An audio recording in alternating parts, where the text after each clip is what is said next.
or just for a little while. But these last 3 months have been so revealing to me and so freeing that at this point, I'm not sure I'll ever go back. I'd gotten to this place where I was feeling so heavy with constant overwhelm, fatigue, anxiety, comparing myself to other people. I'm someone that bullet journals a lot. And after doing my January check-in for this year, I knew the first thing that needed to go was my phone. I left it in a drawer for a week. During that week, I did a lot of journaling. Yes, there are extreme people in politics and in anything, but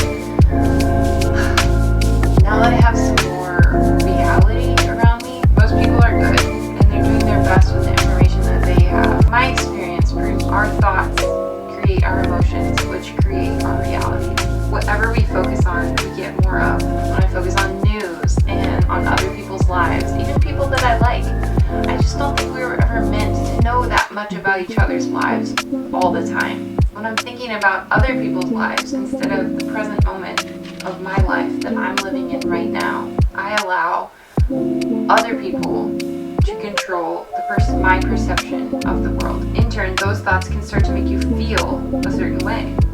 Stressed out, like everyone's pitted against each other maybe. Social media has so much power over us until we delete the app or turn off our phone. That's how simple it is. I've invested a lot into Instagram and I'm kind of ashamed to admit that. My intention for 2021 is less but better. I read this book by Greg McKeown called Essentialism at the end of last year, and I decided I'm going to only focus on one thing this year, and that's YouTube. There are parts of me that are still kind of reeling at the thought of letting go of all the hard work that I put into Instagram, especially as a photographer. Before deciding to stay at home with my kids full time, I was a wedding photographer, and if you're a photographer, then you know, people tell you that Instagram is your business card and nothing's more important for your business than Instagram. I grew my account to over 4,000 followers before the time I quit at the beginning of the year. I still don't think I'd made a single client booking because of Instagram. It was always word of mouth, just like the olden days. But I think your reality gets warped, even when you're using Instagram for something professional, into thinking that this app has more power than it does, or is a bigger tool than it actually is. I know that to create the life of my dreams, I have to give it extremely focused attention. Just like we can believe a bunch of garbage that's not real or even truth, we can unbelieve it too. A pastor of mine once said, if you're praying for clarity on what to do next, maybe just go back and do the last thing God told you to do. We get so obsessed with chasing big goals that often we miss taking the next small step, which is really all that matters. In reality, you do not have to earn your worthiness. I heard a quote recently that said, you'll believe things about yourself in isolation that you'd never believe in light of community. Like I said, I don't know if I'll ever go back to Instagram, but I do know that I'll be spending the rest of the year without it. As someone that has big goals for reaching and helping a lot of people here on the internet, I just hope that I can show you someone living life that's truly life without Instagram, without Twitter, without Facebook. Even when you're someone that wants to grow a YouTube channel, I think you can do those things. You don't have to if it's not giving you life. At some point last year, my account had gotten hacked. For about 24 hours, I wasn't sure if it was going to get restored. It had seemingly been deleted entirely. Like I said before, I've invested a lot into Instagram. A lot of time goes into creating feeds that look the way I think especially photographers and bloggers make them look.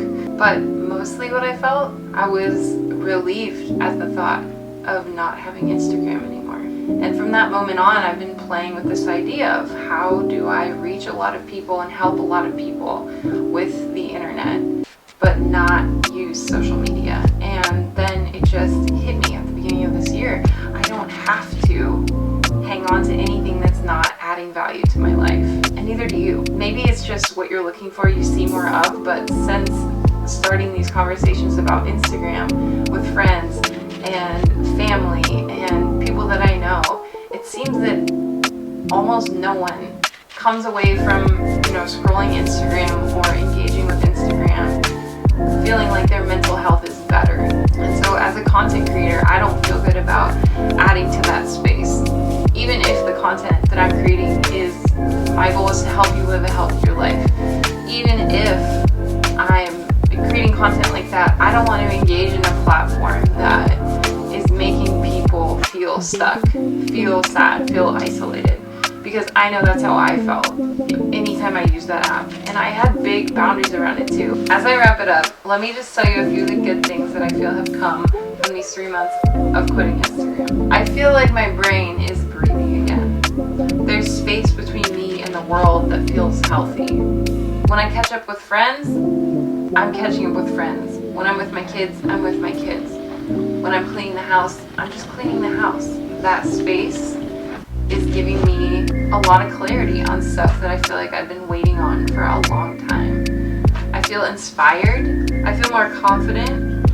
I feel like my relationships are more deeply connected. I even feel like my buying patterns are different. I feel more content with what I have. I have more hope for the future, and I feel like God is using everything for good. I'm making this video just to give you permission. If you feel like something inside you is asking for you to let go of Instagram, maybe it's a week, maybe it's a month, maybe it's a year like me, just take that next step and go from there.